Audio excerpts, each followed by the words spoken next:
hermanos, me gustaría que pudiéramos abrir nuestra Biblia en el libro de Mateo, capítulo 23, versículos 23 y 24. Me gustaría que se pudieran colocar de pie un momento para que le demos lectura. Mateo capítulo 23, versículos 23 y 24.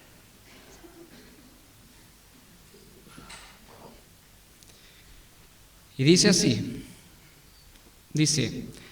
«Ay de ustedes, maestros de la ley y fariseos, hipócritas, dan la 10ª parte de sus especias, la menta, el anís y el comino, pero han descuidado los asuntos más importantes de la ley, tales como la justicia, la misericordia y la fidelidad. Debían haber practicado esto sin descuidar aquello. Guías ciegos, cuelan el mosquito, pero se tragan el camello». Quisiera que inclináramos nuestros rostros para poder orar un momento. Señor, te doy gracias, Señor, por tu palabra, Señor. Tu palabra, Señor, es la que nos lleva a toda verdad, a toda justicia, Señor. Yo te ruego, Dios mío, que en esta noche puedas usarme, Señor. Que puedas, Señor, hablar, Dios mío, tu palabra, Señor. No filosofía, Señor, o pensamiento, Dios mío, de hombre, Señor. Tú conoces, Señor, mi corazón, Señor. Te doy gracias, Señor, y que tu presencia, Señor, esté, Señor, en este lugar. En el nombre de Jesús, amén. Pueden tomar su asiento.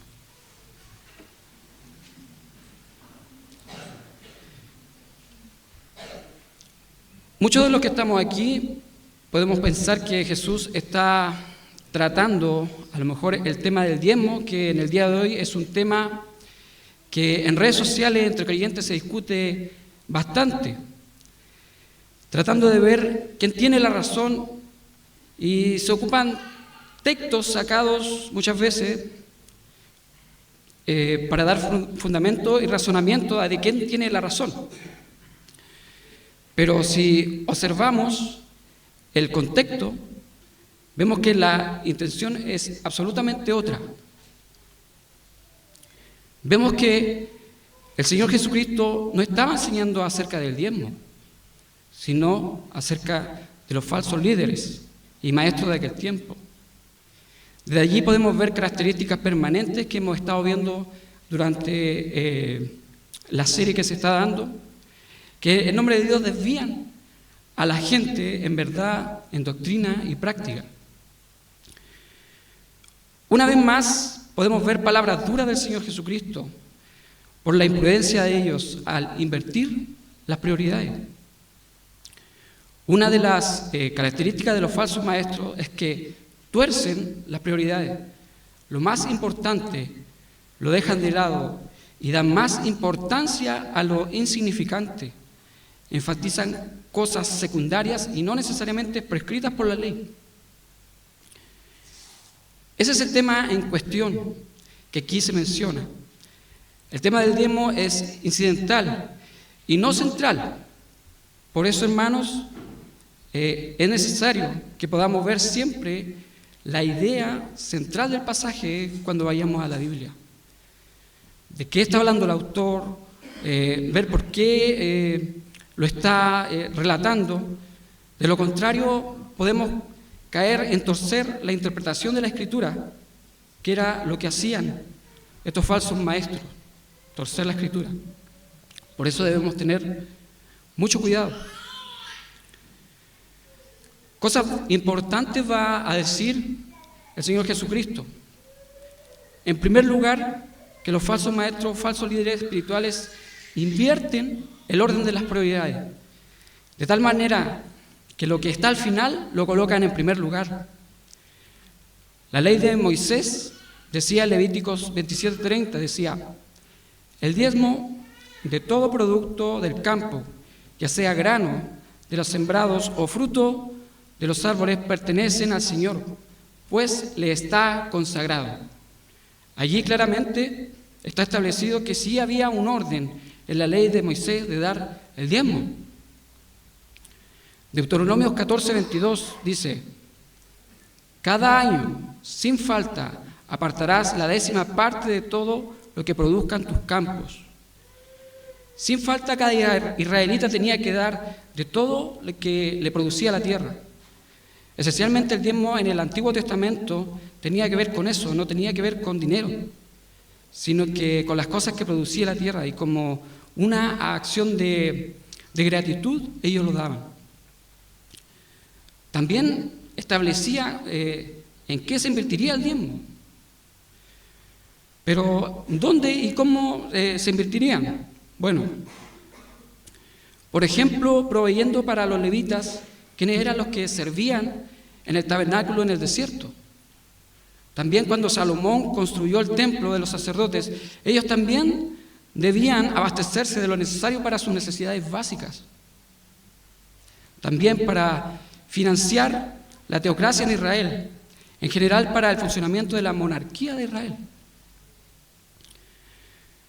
Las instrucciones para diezmar productos se relacionaban con productos agrícolas, tales como cereales, aceite de oliva, vino, frutas y verduras en general. Todo esto estaba contemplado dentro de lo que debían diezmar según la ley. Pero, ¿qué es lo que hicieron los fariseos? Con el propósito de hacer más estricto el cumplimiento del diezmo, ellos aplicaron cosas insignificantes, como lo son la menta, el anís y el comino, que son condimentos para darle sabor a las comidas, que incluso brotaban naturalmente. Algunos también lo producían en macetas que se colocaban en las ventanas de sus casas. Era algo insignificante, sin importancia. La ley no decía necesariamente que debían diezmar de eso, pero ellos quisieron ser más estrictos en eso y obligaban a diezmar estas cosas que eran completamente de menor valor. Era tanto el extremo de estas personas que se vanagloriaban de participar en sacar una matita de menta, y a esa matita de menta cada 10 hojas apartaban una hojita. Y para ellos eso era algo extremadamente importante. Les hacía parecer piadosos ante los demás, como personas que cumplían al pie de la letra lo que se exigía con respecto al diezmo. No solo lo hacían ellos, sino que lo hacían también exigible a quienes los seguían, colocando una carga absurda, sin sentido, que la ley nunca estableció. En consecuencia, hermanos, ellos hacían importante algo intrascendente.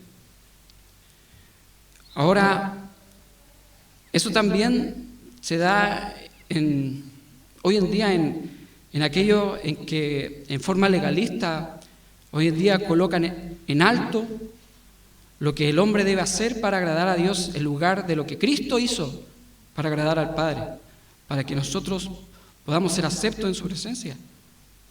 En el día de hoy ocurre lo mismo. La mayor parte de los legalismos que vemos hoy tienen esa misma mirada. Yo recuerdo cuando el Señor me alcanzó por su gracia, hace mucho tiempo atrás, por dar un ejemplo, lo que ocurría en aquel momento, en el lugar en el que el Señor me llamó, eran discusiones, hermanos, relacionadas con el tipo de ropa que una persona creyente con la que debía asistir a la iglesia.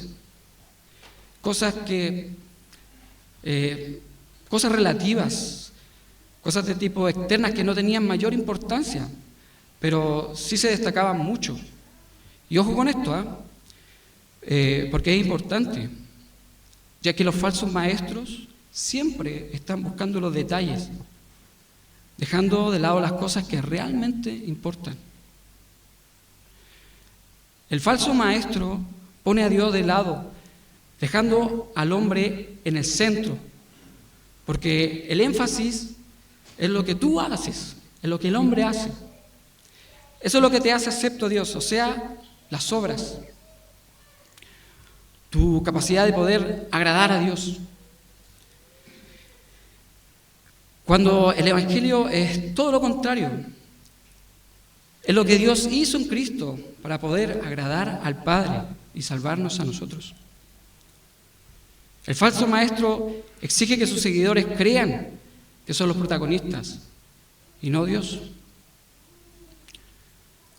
Un evangelio donde el hombre es central, donde es más importante agradar a las personas y no predicar la verdad, así poder mantener iglesias llenas, en donde no se vaya la gente, pero eso nunca va a ser lo correcto. Segunda de Timoteo, capítulo 4, versículo 1 y 2 dice: en presencia de Dios y Cristo Jesús, que ha de venir en su reino y que juzgará a los vivos y a los muertos, te doy este solemne encargo. Predica la palabra, persiste en hacerlo, sea o no sea oportuno, corrige, reprende y anima con mucha paciencia, sin dejar de enseñar. Eso es lo que tenemos que decir, no lo que a mí se me ocurre por agradar a la gente. Pero ¿qué realmente importa? 3 cosas dice el Señor. No significa eso que es lo único, sino que toma un ejemplo nada más y dejáis lo más importante de la ley: la justicia, la misericordia y la fe. Estas cosas no tienen que ver con tratar de aparentar delante de los demás como piadosos. Estas cosas son características de un verdadero creyente. Un verdadero creyente, hermanos, manifiesta misericordia, manifiesta justicia y fe, que en la última frase se puede traducir como fidelidad, más que como fe. Lo que los fariseos y escribas olvidaron al cambiar el orden de las prioridades, le llevó a olvidar lo más importante. Olvidaron que el diezmo era exigido para satisfacer las necesidades de otro dentro de Israel. Es decir, el diezmo servía para la satisfacción de otra persona. Y eso es justicia. Además, en las personas que lo daban debía ser la expresión tangible de que lo que está en el carácter de la persona de ser misericordioso. Una persona misericordiosa no trata a los demás como debieran ser tratados, sino los trata con gracia. Es decir, les concede algo que no merecen, pero sí necesitan. El diezmo era una medida para ser prácticos en lo que eran en el Señor, practicando la justicia, la misericordia y la fidelidad. Pero ellos dejaron estas cosas importantes y habían enfatizado cosas del aspecto ceremonial de la ley. La justicia, la misericordia y la fidelidad son cualidades que Dios espera de aquellos a quienes ha salvado por gracia, ya que son la expresión o fruto de la salvación. Si una persona ha creído en Cristo o ha nacido de nuevo, esta persona debe expresar, hermanos, en su conducta, en su trato con los demás, estas características. De lo contrario, estaríamos haciendo de un sistema religioso una razón de ser. En el Antiguo Testamento ya Dios había declarado lo que era bueno para la vida de los suyos. Y Jesús pareciera estar recordando lo que dice el profeta Miqueas.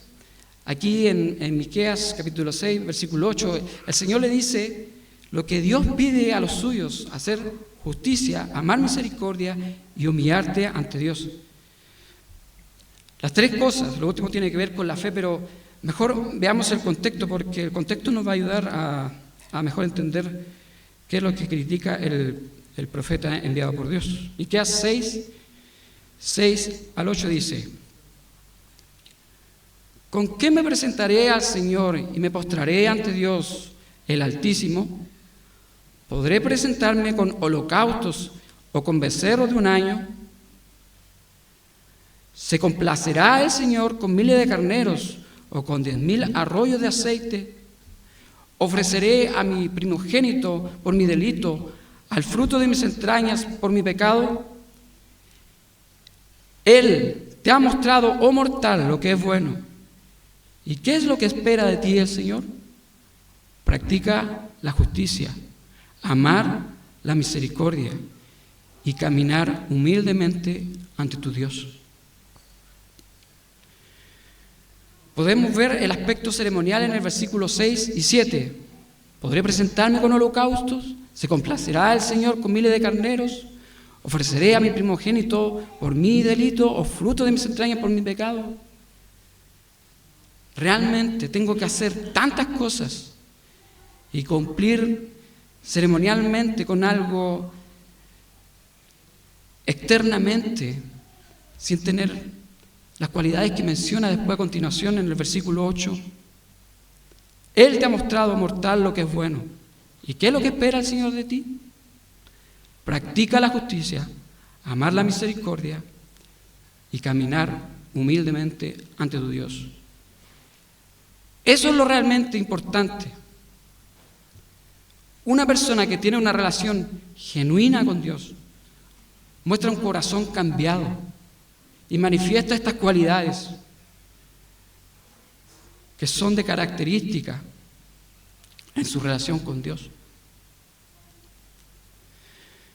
Pero no lo hace por querer cumplir un ritual, sino lo hace por una motivación interna, por amor, por gratitud al Dios que lo sacó de la muerte.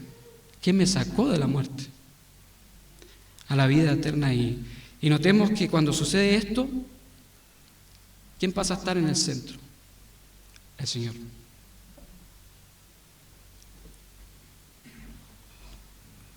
Por lo tanto, los falsos maestros enfatizan lo que nunca debieron enfatizar y olvidan lo que nunca debieron olvidar.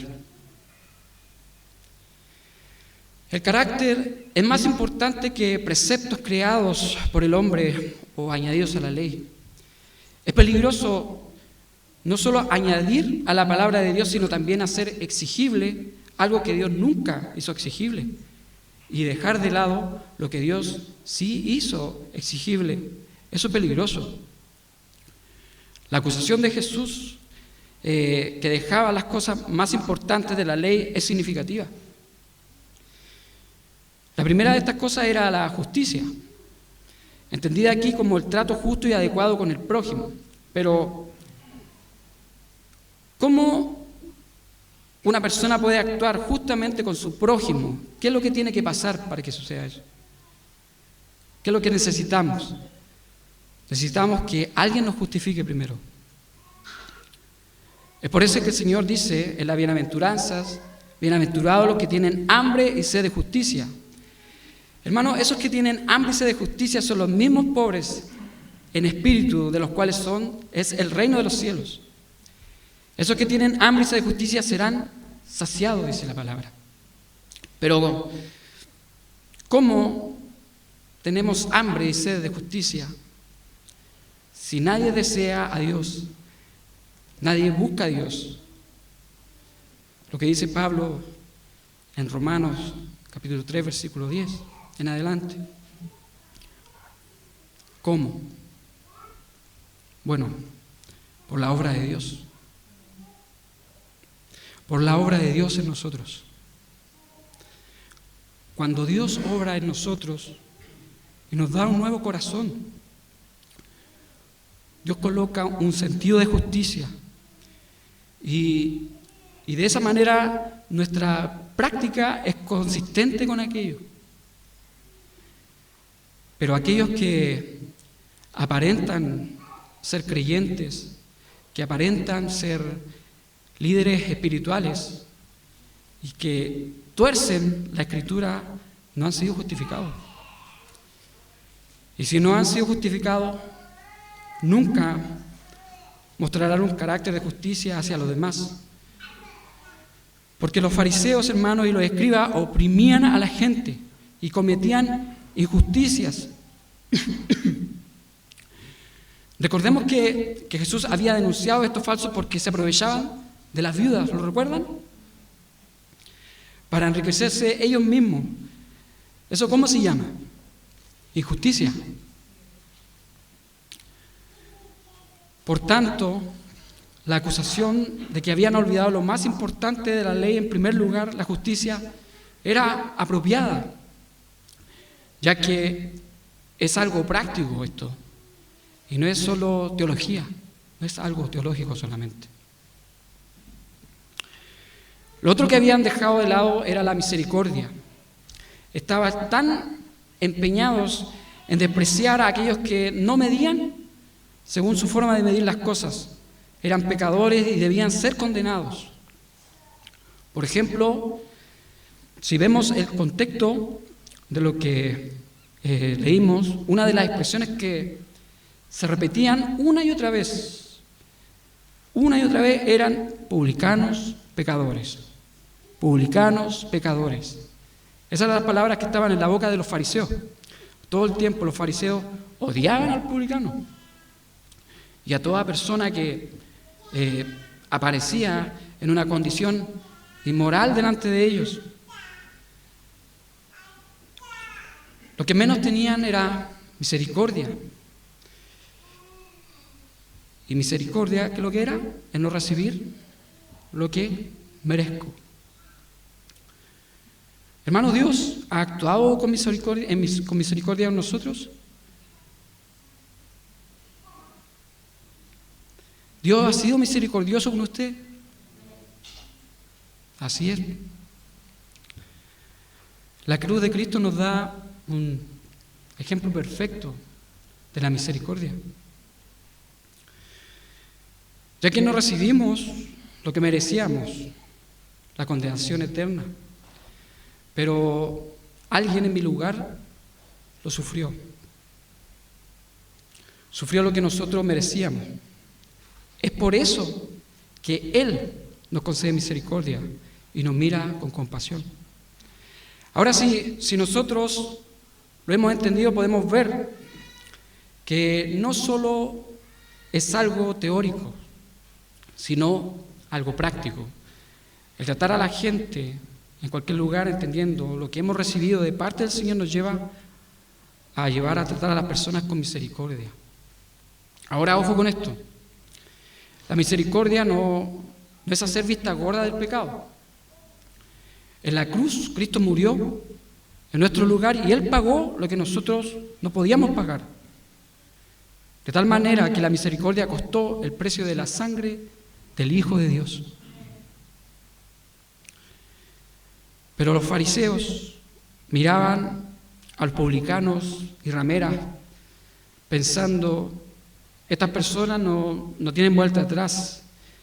Y esto era así porque ellos pensaban que las personas debían ser justificadas por sus méritos.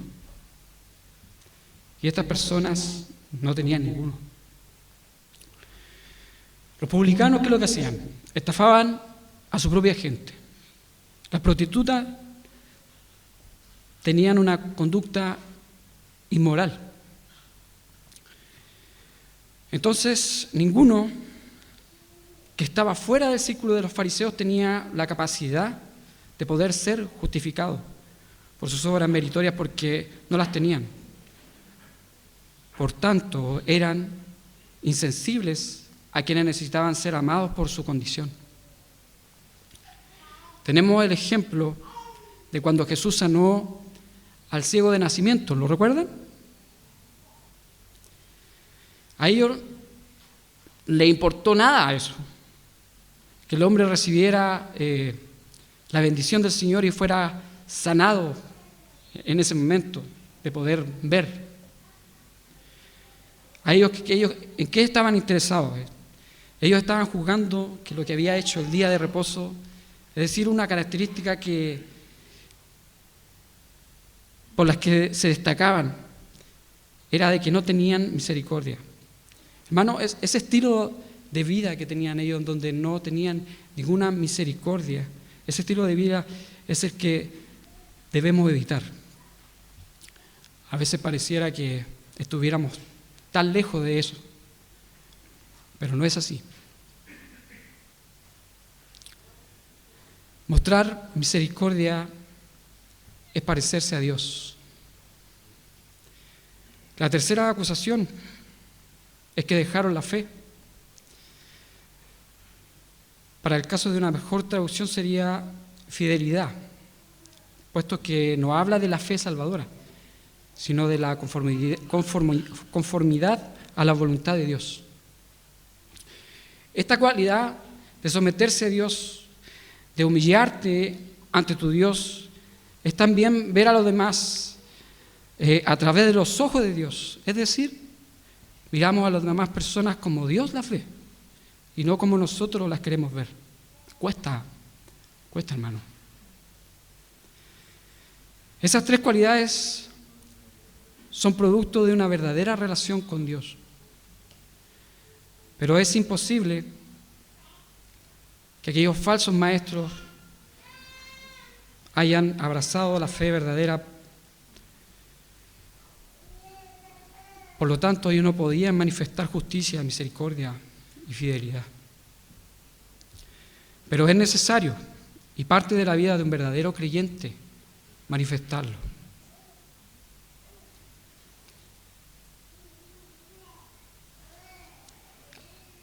Habiendo entendido el versículo 23, el versículo 24 dice: guías ciegos cuelan el mosquito, pero se tragan el camello.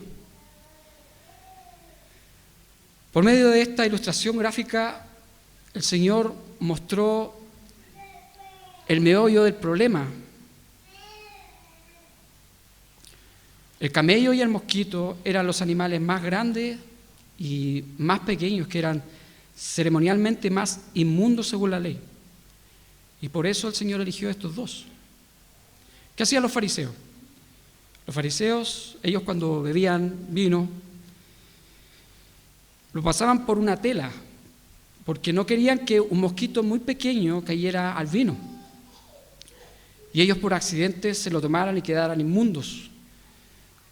Otros fariseos incluso bebían el vino con los dientes apretados, como una especie de filtro natural para retener estos mosquitos en los dientes y no tragarlos. Sin embargo, Jesús les dice que se preocupen de eso, pero se tragan el camello, o sea, el animal inmundo más grande. Yo me imagino el rostro de ellos en aquel momento. No creo que fue algo agradable para ellos. En otras palabras, Jesús les está diciendo que se preocupaban de las cosas pequeñas, de las cosas diminutas, y descuidaban lo más importante de la ley, que tenía que ver con el carácter de la persona. Un carácter transformado en las acciones justas, misericordiosas y fieles.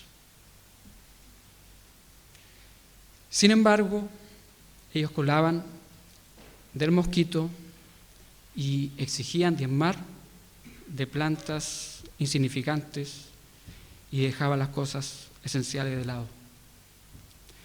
Hermanos, para terminar, tratar de colocarnos una máscara para tratar de aparentar ser cierto tipo de persona delante de los demás, eso no funciona ante los ojos de Dios. Porque el Señor no puede ser burlado.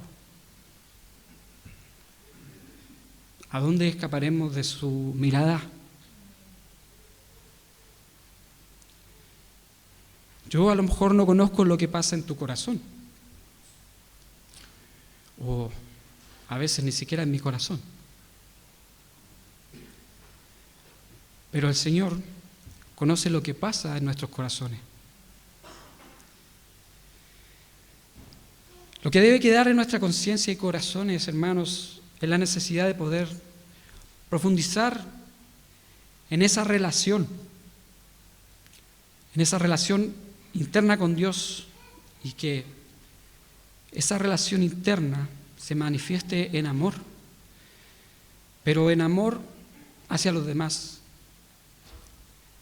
siendo, como dice su palabra, justo con los demás, siendo misericordioso con los demás y también siendo confiable. Esto quiere decir personas veraces, donde no necesitamos hacer juramentos como lo veíamos el domingo pasado para que nos crean, sino que actuemos en forma veraz, fieles a lo que el Señor quiere, pero por lo que Él ha hecho en nosotros.